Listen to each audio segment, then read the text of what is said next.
એમ કે છે કે આપણે જેની જોડે અનાદિકાળથી જે આ ચર્મચક્ષુથી આપણે જોતા આવ્યા છીએ તે હવે કે છે કે આપણે એને શુદ્ધાત્મા જોઈએ તો પેલું એના તરફ પહેલેથી રાગદ્વેષ થતા એના તરફ જ રાગદ્વેષ થાય છે અને ઓલા તરફ પ્રેમ થવો જોઈએ હવે તો એનાથી શુદ્ધાત્મા તકલીફ થાય છે એમ કે છે કે પહેલા જે તો ચર્મચક્ષુથી જોતા હતા એટલે રાગદ્વેષ થતો હતો.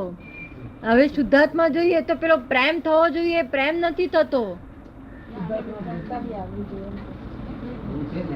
આના તરફ વિતરાગતા આવવી જોઈએ. કુતરા તરફ હા રાગ અને દ્વેષ હતું ને ત્યાં વિતરાગતા અને ઓલા ઉપર પ્રેમ આવે, રાગ આવવો જોઈએ. શુદ્ધાત્મા પ્રશસ્ત રાગ જેને આપણે કહીએ.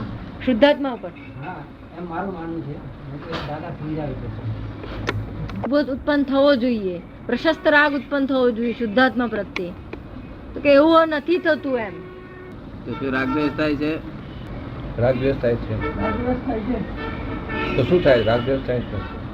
થાય છે રાગદ્વેષ થાય છે. રાગદ્વેષ થાય છે. એવું છે ને આપણે પ્રયત્ન કરીએ આપણે તૂટવું જોઈએ. એ રાગદ્વેષ તો અમુક અંશે તો થાય, અમુક અંશે ઓછા થાય. અમુક અંશે થાય, તૂટી જાય છે ને અમુક અંશે થાય છે એમ. શું થાય છે? રાગદ્વેષ અમુક અંશે થાય છે એમ. તો જ્ઞાન જ નથી. જ્ઞાન જ્ઞાન જ ના કહેવાય. જ્ઞાન તેનું નામ કહેવાય કે રાગદ્વેષ ના થાય. શું કહ્યું? રાગદ્વેષ ન થાય. અને તે પાછો અંશે ને ના અંશે એવું ના હોય. આ તો સર્વાંશે જ ના થાય. શું કહ્યું? અને કિંચિત માત્ર રાગદ્વેષ થાય તો પછી આર્ત ધ્યાન રૌદ્ર ધ્યાન શરૂ થઈ ગયું કહેવાય. શું આર્ત ધ્યાન રૌદ્ર ધ્યાન શરૂ થાય એમનામ જ કિંચિત માત્ર રાગદ્વેષ થાય કહેવાય. શું કહ્યું? આર્ત ધ્યાન રૌદ્ર ધ્યાન થાય છે. તો આ બધી સમજણ વગરની વાતો લોકોને સમજણ પડતી નથી. આર્ત ધ્યાન રૌદ્ર ધ્યાન ના થાય ને એમનો મત વિતરાગ. શું આર્ત ધ્યાન રૌદ્ર ધ્યાન ના થાય એટલે રાગદ્વેષ નહીં. શું ધર્મ ધ્યાનમાં દ્વેષ ના હોય ને એક પેલો એક વિતરાગ પ્રશસ્ત રાગ હોય. શું પ્રશસ્ત રાગ ધર્મ ધ્યાનમાં? ધર્મ ધ્યાનમાં શું હોય? પ્રશસ્ત રાગ. એ સિવાય બીજું કશું હોય નહીં. છે તે એ થતું આર્ત ધ્યાન રૌદ્ર ધ્યાન ના થાય એટલે કશું કરવાનું નથી હોતું. શું કેમ આવું બધું થઈ જાય છે? આ બધા વિચાર કેમ આવે છે? પણ જે તમને દેખાય છે તે તમારી અણસમજણથી બુદ્ધિથી જો કરવા જાવ છો ને એનો માર પડે, ડખો થઈ જાય. શું થાય? દહીનો કરાય કરી નાખે ડખો. શું કયું હોય કામ કરીને નાખીને હુઈ જજો તો પણ ના હુઈ જાય પાછું જોવા જાય. શું કર્યું? પછી સવારમાં લાવીને ડખો કરે બધું. આર્ત ધ્યાન રૌદ્ર ધ્યાન ના થાય એટલે કશું જોવાનું જ નથી આ જ્ઞાન. પછી બીજું કોઈ તપાસ જ નહીં કરવાની. કેવું? બીજું સમજણ ના પડે એટલે ખબર ના પડે. શું આર્ત ધ્યાન રૌદ્ર ધ્યાન આ દુનિયામાં ગયું એટલે બધું જ ગયું. મોક્ષનો અધિકારી થઈ ગયો. સમજાયું તમને? જોવાની શક્તિ નહીં. જેનો ક્રોધ થાય ને, ગુસ્સો થાય ને, વિરજન ને ગુસ્સો થાય તો એની પાસે રૌદ્ર ધ્યાન નથી એટલે હિંસક ભાવ નથી. શું કહ્યું? બાળકના હાથમાં રત્ન આપે ને વાંચે બધું. શાંતિલાલ પૂછ્યું હતું મને કે છે આત્માનો અનુભવ જેવો જોયો થતો ને મેં કોને અનુભવ કર્યો? પહેલા દાડાથી જ અનુભવ થયેલો છે. પછી આપણે એમને સમજ પડે કે આવું બધું જાણીએ ને એટલું બધું એવું ન થયા કરે. બધા આત્માને આવું બધું પૂરું સમજે નહીં ને કે ડખો કરી નાખે. એના કરતા આર્ત રૌદ્ર ધ્યાન ના થાય એટલે બધું મોટા મોટું પદ છે આવું. શું દાદા વિતનભાઈ નું કદાચ કહેવાનું એમ છે આ શિખરપુરી ખાય છે તે રાગ વગર ખાય છે પણ એ નાટકી છે. શું છે? નાટકી એટલે ડ્રામેટિક છે, ડિસ્ચાર્જ રૂપે છે. એને કશું આપણે લેવા દેવા નહીં ને. આત્માથી રાગદ્વેષ ના થવું જોઈએ. શું થયું? આત્મા એમાં ભળવો ના જોઈએ. આ તો આમાં ડિસ્ચાર્જ થયા જ કરે. એ તો બધું આ ખાવ છે ભજીયા કોઈ માગીને ખાય આપણે ના સમજે કોને રાગ છે એ ગણાય જ નહીં ને. આપણે તો નિકાલી બાબત કહેવાય ડિસ્ચાર્જ. એવું ના વિરસન પૂછે તો સમજાવો. બીજી બાબતમાં પૂછાયા લાગે છે. લાડવા ખાય તે રાગ કહેવાય, ભેજીઓ ખાય તે બધું રાગ કહેવાય. પણ તો પછી એમને પૂછવાનું શું છે? જો એ કે નાટકીય રીતે હોય આ રાગ ને દ્વેષ નાટકીય રીતે હોય તો પછી એમને પૂછવાનો પ્રશ્ન જ કેમ ઉભો થાય છે? ના, એ બીજું પૂછે છે. શું પૂછે? બોલો. આવું નહીં, આવું ના પૂછે. આ તો બધું રાગ જ છે ને. આ તો બધું રાગ દેશ રાગ નહીં કહેવાતો. આ જો આની પાછળ આત્મા બળેલ નથી એટલે રાગ કહેવાય. ડિસ્ચાર્જ બાબત છે. નહીં તો ચા પીવી તે રાગ કહેવાય. શું? તો પછી દાદા આપે આજ્ઞા આપી, આપે કહ્યું કે મારામાં આત્મા, બધામાં આત્મા છે, હું એમ માનું કે હમણાંમાં આત્મા છે, બધામાં આત્મા છે, તો પછી કઈ દ્વેષ રાગ દ્વેષ ઉભો થવાનો પ્રશ્ન ઉભો થતો જ નથી. થતો થાય જ નહીં, પણ થાય કેવી રીતે? કઈ ના, આ જ્ઞાન જ એવું છે. આ જ્ઞાન જ એવું છે ને, થાય જ નહીં. રાગ દ્વેષ નથી કેમ થાય એ વાત જ નહીં ને. શું? હું માનું કે એનામાં આત્મા છે, મારામાં જે છે તે જ એનામાં છે, તો પછી કેવી રીતે થાય? આર્ત ધ્યાન, રૌદ્ર ધ્યાન જ્યાં બંધ થાય એનું નામ જ રાગદ્વેષ બંધ થયો કહેવાય. શું કહ્યું? એક પ્રશસ્ત રાગ રહ્યો ત્યારે ધર્મ ધ્યાન કહેવામાં આવે છે. કેવું? તે આજ્ઞા પાળવાનો ધ્યાન રાગ. કેવું? આજ્ઞા પાડવાનું. અને જ્ઞાની પુરુષનો રાગ, અને મહાત્મા પુરુષનો રાગ, એ બધું રહે. એક અવતારી એનો વાંધો નહીં, એ પ્રશસ્ત રાગનો વાંધો નહીં. તો કોને હવે તમને મૂંઝવણ શું કામ મૂકો છો? કોને જરા શું તમને મુશ્કેલી બતાય છે? આપણે જે પઝલ છે એને સોલ્વ કરવાને બે દ્રષ્ટિઓ આપી.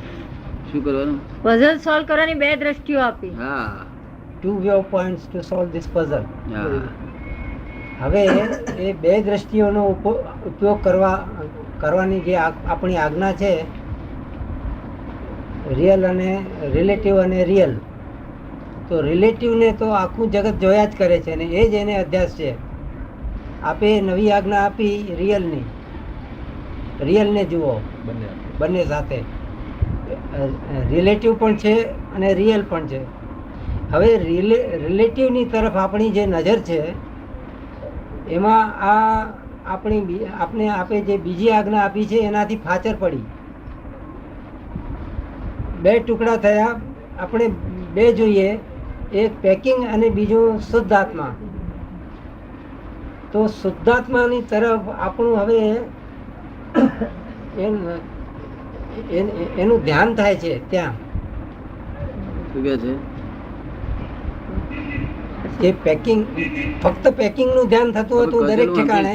હવે જે આપણે બે જોઈએ છીએ તો એમાંથી જે રિયલ છે એના તરફ આપણે પ્રેમ થવો જોઈએ વધારે, કારણ કે એ જ મુખ્ય છે. એમ કે છે કે હવે જે રિયલ ઉપચાર સ્વરૂપ છે. રિયલ જોઈએ છીએ હવે, તો પછી હવે એ રિયલ તરફ પ્રેમ ઉત્પન્ન થવો જોઈએ કે છે, અને પેલું રિલેટિવ હવે તો ઉપચાર સ્વરૂપ છે કે છે, વિનાશી છે. તે એવો પ્રેમ ઉત્પન્ન નથી થતો, એવું ગૌર કેવું છે ને? પ્રેમ ઉત્પન્ન થાય, દ્વેષ ઉત્પન્ન થાય. આમાં પ્રેમ ઉત્પન્ન કરવાની જરૂર નથી.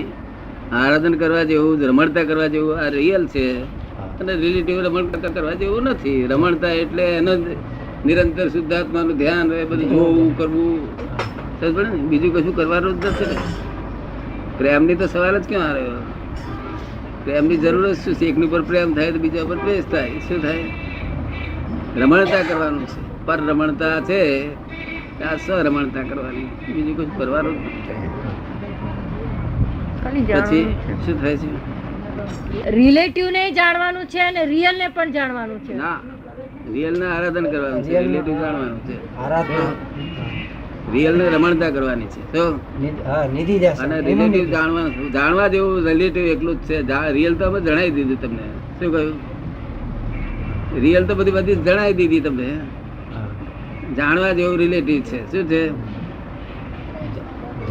જાણવા જેવું રિલેટિવ છે. જ્ઞાનમાં ખાલી જાણવાનું છે અને જાણવાનું જ છે ને પેલાનું આ બધું જગત જ જ્ઞેય સ્વરૂપ છે. હવે અને તમે જ્ઞાતા જ્ઞાયક સ્વભાવ ઉત્પન્ન કર્યો છે, પછી શું રહ્યું? હવે જ્ઞાયક સ્વભાવ થયા પછી જ્ઞેય ને જોયા જ કરવાનું. બરાબર. તો આમ તમારે પ્રેમ રાખવો કે શુદ્ધાત્મા પ્રેમ તમારે રાખવાની જરૂર નથી. તમે તે રૂપ થઈ ગયા છો. કોની જોડે પ્રેમ કરશો? તને સમજ પડે ને? અને જ્ઞાન દર્શન ચારિત્ર હું થઈ શરૂ થઈ ગયું. શું થયું? હા, નહીં તો જોવા જાણવા ઉપર હંમેશા જુએ જાણે તેની પર રાગદ્વેષ થાય, અને જુએ જાણે તેની પર રાગદ્વેષ નહીં થતો એ વિતરાગ ચારિત્ર કહેવાય. શું કહેવાય? વિતરાગ ચારિત્ર. જુએ જાણવા ઉપર રાગદ્વેષ ના થાય એ વિતરાગ ચારિત્ર કહેવાય. તો ચારિત્ર હું ઊંચું થઈ ગયું છે. તો અજાયબી થઈ ગયેલી છે. પણ હવે ને હાથી રાખે પણ બાબા જેવું લૂંટી ના લે કોઈ શું? કોઈ પડાય ના લે, બંગડીઓ કાઢી ના લે તો સારું. હવે જાય નહીં દાદા. હે જાય ને. જૈનો તો ના કાઢી લે, જૈનો ના કાઢે, બીજા બધા કાચા પડી જાય. આ ડાક્ટર જેવા કાચા પડી જાય. તે કોણ તો રાગ થાય, કોણ તો દ્વેષ થાય. રાગ દ્વેષ વગર એક ક્ષણ જાય નહીં. નહીં. સમજ પડી ને? સમજાય છે? અત્યારે જુએ છે, જાણે છે, રાગ દ્વેષ થતો નથી. વિતરાગ ચારિત્ર કહેવાય. શું કહ્યું? આ તો જ્ઞાન દર્શન ચારિત્ર બધું તપે ચાલ્યા કરે, પણ તપ નહીં તમને ખબર ના હોય કે ભાઈ શું આગળ તપ થાય છે. તો કઈ મૂકે નહીં, બતારે કશું થતા નથી. તરત સમજો ને? પણ તપે મેં ચાલ્યા કરે છે. અમારી આજ્ઞા જેવી છે, ભાઈ તપ કરવું જ પડે. તો અમે ગાડીમાં કોઈ જોડે વાત કરીએ છીએ, ગાડીમાં તમારી જોડે બેસીએ છીએ, ગાડીમાં કોઈ જોડે વાત કરીએ છીએ. મેં કોઈ વખત નહીં, કોઈ વખત એ ના છૂટકે ના છૂટકે. ઉપયોગમાં સહેજે ઉપયોગની બારામાં આવું સરસ વિજ્ઞાન હાથમાં આવ્યા પછી કોણ છોડે? જો 5 મિનિટ ઉપયોગમાં રહી શકાતું નતું પેલા. એટલે એક ગુંઠાણું કાઢવું હોય ને, એક સામાયિક કરવું હોય તો મહા મહા કષ્ટે કરી દે. તો સહેજે તમે જવા જાવ તો રહી શકાય.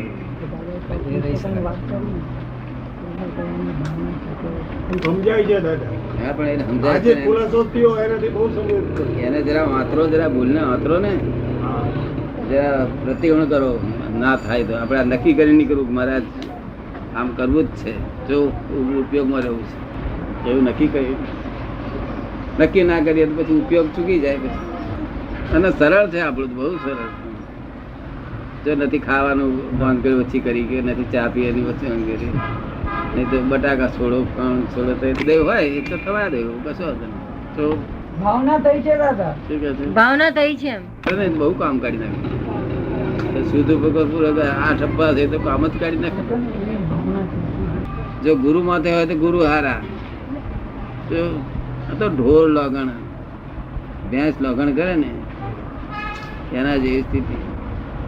તે શરીર પછી એમાં કેટલાક નો તો હબુ થઈ જાય ને પછી ગંદી જાય, ફરી પહોંચવા જ નહીં થતા. આખી જિંદગી પહોંચવાનું. ઉપયોગ પૂર્વક હોવું જોઈએ. ઉપયોગ શામાં? એમને શુભ ઉપયોગ પૂર્વક રહેવું જોઈએ. શું શું ઉપયોગ? શાસ્ત્ર વાંચો, આખો દાડો ફલાણું કરો, સામાયિક કરો, પ્રતિક્રમણ કરો. શું? પણ એવું બધું કાંઈ થાય નહીં ને. તું કરજે, તારે શુદ્ધ ઉપયોગ સરસ જોઈએ ખરી રીતે. પ્રતિક્રમણ કરતા કરતા જ થાકી જાય છે. પ્રતિક્રમણ નો થાક લાગે છે. પણ એ જે વર્તન કર્યું એનો થાક લાગે તો વધારે સારું ને. હે? તો પ્રતિક્રમણ ન કરવાની જરૂર પડે. તમારે પ્રતિક્રમણ ઓછું થાય નહીં.